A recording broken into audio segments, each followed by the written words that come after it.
La facilitación neuromuscular propioceptiva, también conocida como FNP, es un concepto de tratamiento. Su filosofía fundamental es que todos los seres humanos, incluyendo aquellos con discapacidades, tienen un potencial real sin explotar. Esto fue dicho por Cabot en 1950. De acuerdo con esta filosofía, hay algunos principios que son básicos en FNP. En primer lugar, se trata de un método integral. Cada tratamiento se dirige a la globalidad del ser humano, no a un problema específico o a un segmento corporal. El enfoque del tratamiento es siempre positivo, reforzando y empleando lo que el paciente puede hacer en un nivel físico y psicológico.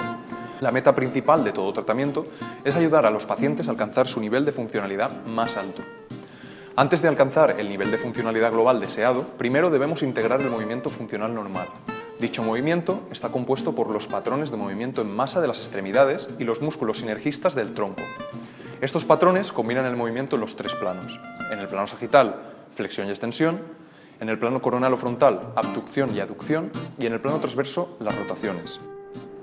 El tratamiento utiliza la irradiación desde las citadas combinaciones musculares o patrones para fortalecer o para reforzar los movimientos funcionales deseados.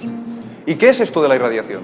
Cuando estos patrones se ejercitan en contra de una resistencia, todos los músculos que forman parte de la sinergia se contraerán siempre que puedan. El aumento de la actividad muscular se extiende de distal a proximal dentro de un patrón y desde un patrón a los patrones de movimiento relacionados.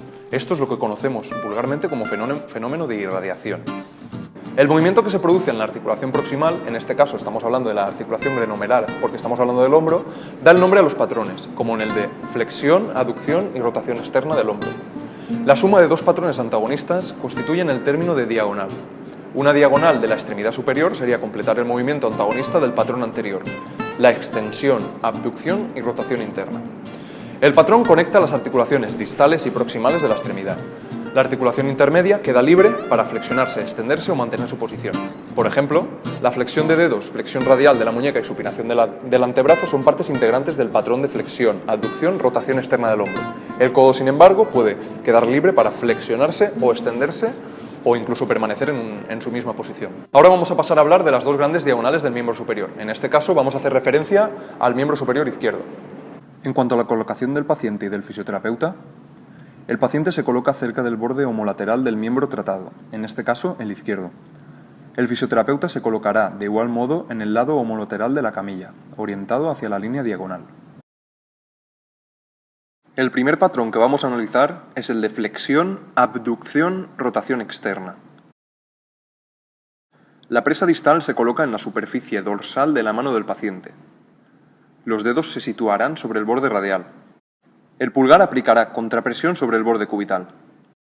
La presa proximal sostiene el lado radial y cubital del antebrazo del paciente.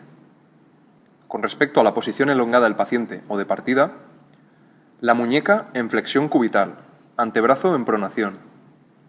El fisioterapeuta mantendrá la mano en esta posición mientras mueve el hombro hacia la extensión y aducción, resistiendo el movimiento natural del paciente. Los dedos se extienden, así como la muñeca se mueve en extensión hacia el lado radial. El borde radial de la mano guía el movimiento y el hombro se mueve hacia flexión con abducción y rotación externa. La escápula se mueve hacia elevación posterior. La continuación del movimiento produce una extensión con elongación del lado izquierdo del tronco. Repasamos ahora algunos puntos que es esencial recordar.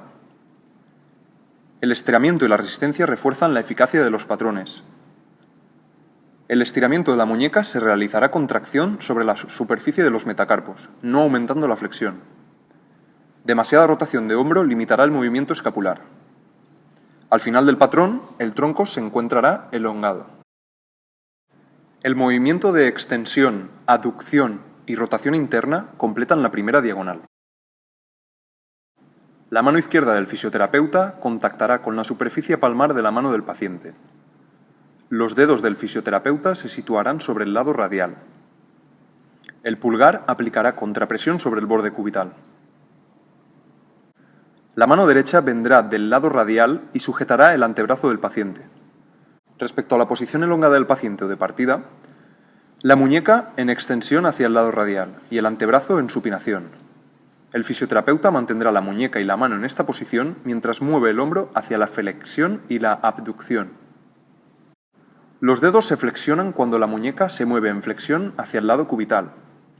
El borde radial de la mano guía el movimiento y el hombro se mueve hacia la extensión con aducción y rotación interna.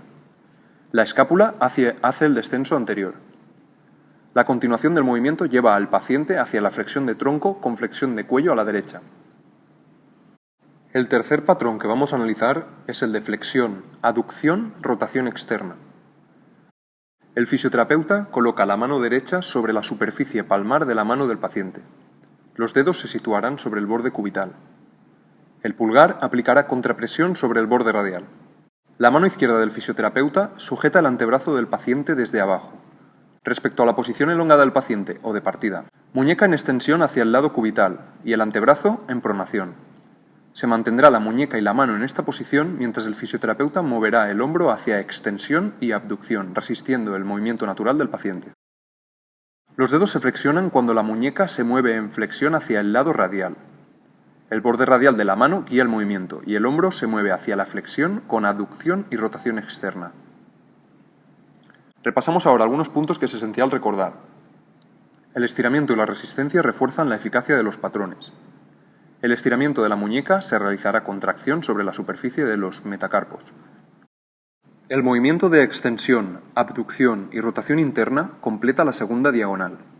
La mano izquierda del fisioterapeuta sujetará la superficie dorsal de la mano del paciente.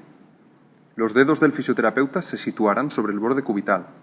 El pulgar aplicará contrapresión sobre el borde radial. El fisioterapeuta, con una mano orientada hacia la superficie ventral, sostiene los bordes radial y cubital del antebrazo del paciente. Respecto a la posición elongada del paciente o de partida, la muñeca se coloca en flexión radial y el antebrazo en supinación. El fisioterapeuta mantendrá la muñeca y la mano en esta posición mientras mueve el hombro hacia flexión y aducción, traccionando a la vez con el fin de generar un estímulo de movimiento. Respecto al movimiento, los dedos se extienden cuando la muñeca se mueve en extensión hacia el lado cubital. El borde cubital de la mano guía el movimiento y el hombro se mueve hacia la extensión en abducción y rotación interna. Repasamos ahora algunos puntos que es esencial recordar. El estiramiento y la resistencia refuerzan la eficacia de los patrones. El estiramiento de la muñeca se realizará con tracción sobre la superficie de los metacarpos, no aumentando la flexión. Aproximar con la mano distal para estabilizar el codo en extensión al final del movimiento.